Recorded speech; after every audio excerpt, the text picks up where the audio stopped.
convicted of attacking police officers. Is that who we want running the FBI? I want you to turn around. There are Capitol Police officers behind you. They're guarding us. Take a look at them right now. Turn around. I'm looking at you. You're talking to me. No, look at them. I want you to look at them if you can, if you have the courage to look them in the eye, Mr. Patel. All right, let's stop it right there. The time has finally come for Kash Patel's vote on whether or not he will be confirmed as director of the FBI.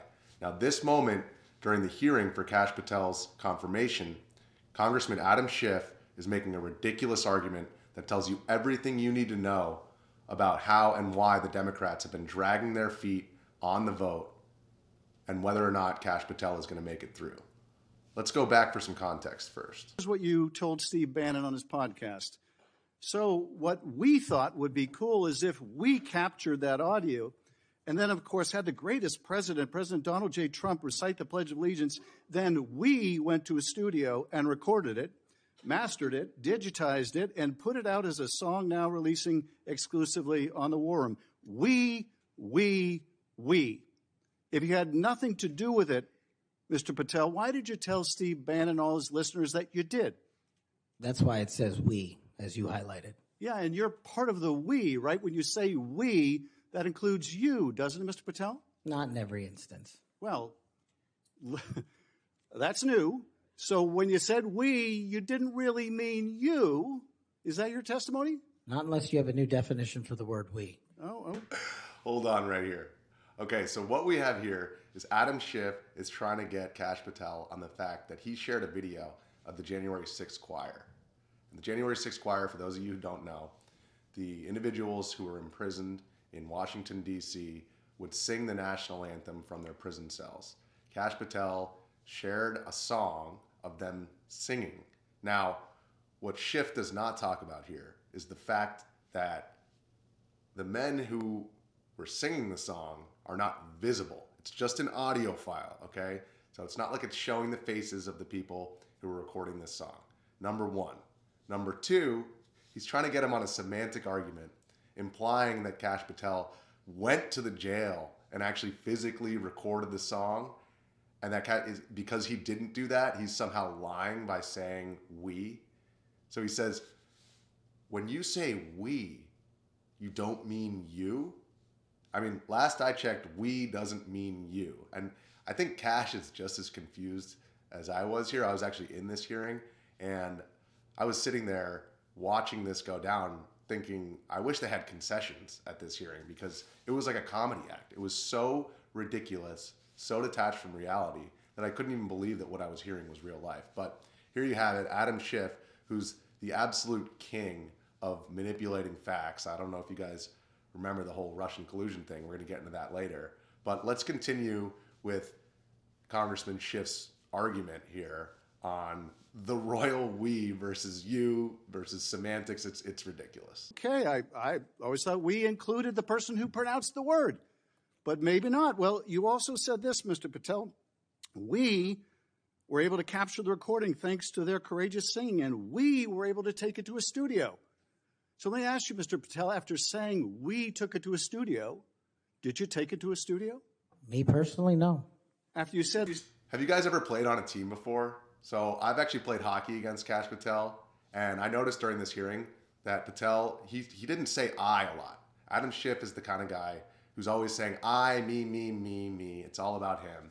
Kash Patel's a hockey player, and when he uses the term we won the game, he's not implying that he won the game single-handedly or that he scored all the goals. He's saying we as a team won the game. So he's using we in the sense of a team, but Adam Schiff just can't seem to wrap his head around the idea that we could ever be used with a modicum of detachment from I. So this whole argument that he's making that Kash Patel was lying because he didn't physically record the song, it actually, the most ridiculous part about it is the fact that he's proving Patel's point. Because if he didn't record the song, and if all that he did was share an audio file of this song, then it's not like he's endorsing every single thing that those prisoners did. It's not like he's endorsing every action that they took on January 6th. In fact, what he's not revealing is the fact that it's just an audio file. So you can't even see the guys' faces. You can just hear a bunch of voices singing from within a jail. So this whole argument that Adam Schiff is making tells you everything you need to know about the Democrats' attempt to stonewall Kash Patel. I mean, if this nomination hearing for the director of the FBI all hinges upon whether or not Patel shared a song of some guys who may or may not have committed violent acts against police during January 6th, you can't even see the guys in the song. You can't identify who is who in the song. So this whole argument has completely fallen apart within 30 seconds. But let's play it out just to hear the end of this exchange. That we digitized and recorded it and all that. Did you take it to a studio and digitize and record it? Me personally, no. Okay, so you were lying to Steve Bannon and his audience. Is that what you're saying? No, I was using the proverbial we appropriately, as you've identified. The royal we. Oh, I see. And so you certainly promoted the hell out of it, though, didn't you? I don't know what that means, but I promoted the heck out of raising money for families in need. Okay, promoted the hell out of it. He shared it on Truth Social. He shared the song, and that's it. That's the beginning and the end of the story. So Schiff's trying to make this whole argument out of whole cloth. We're going to play it out. I know, sorry, folks, you got to bear with me, but you have to see how ridiculous this is in order to know how desperate the Democrats are to keep Kash Patel out of office. With promotions on social media and saying you were going to get this to #1 on the billboards, right, Mr. Patel? I think it did. Yes, it did. Yes, it did. Isn't that great? People who violently attack police have a #1 song thanks to you, Mr. Patel. That's something to be really proud of. Now, Hold on one sec. I just want to ask, are you a bad person if you listen to R. Kelly or if you listen to Michael Jackson? It's a song. So just because you share a song, if you share a Michael Jackson song, does that mean that you endorse every action that Michael Jackson ever took in his life? I'm sure Adam Schiff listens to plenty of Michael Jackson, and I just wish, maybe Kash Patel could have asked that, but obviously he kept it professional. But if I had been there, if I had been in the seat that Kash Patel was in, I don't know if I would have been able to keep it together. But he showed remarkable composure as a hockey player. He knows how to hold some courage under fire here. As a hockey player myself, I'm not quite as composed, and I probably would have lost my marbles. But let's finish this out just so you guys can see the final conclusion of this just completely bonkers argument that Schiff's making. You've claimed, Mr. Patel, you didn't know about any of these people in the choir. Is that right? I did not know about the violent offenders, and I did not. Yeah, because it's an audio file. So he didn't go in and use some kind of voice identifier to identify every single person in there. Apparently Adam Schiff did. He got his whole intel committee. They've probably been spending taxpayer dollars on figuring out exactly which voice was who and what they did on January 6th. Obviously, Kash Patel was using this song to promote the cause for people who were obviously politically targeted and thrown in jail for a much longer period of time than they should have been. And secondarily, Adam Schiff would definitely not have the same things to say about people who committed violence against police during the BLM protests and riots. I was on the ground for a lot of those, and guess what? I'd be out in front of the Portland courthouse, and guys would commit violence against police, and I would see them out the very next night. So Adam Schiff has nothing to say about that.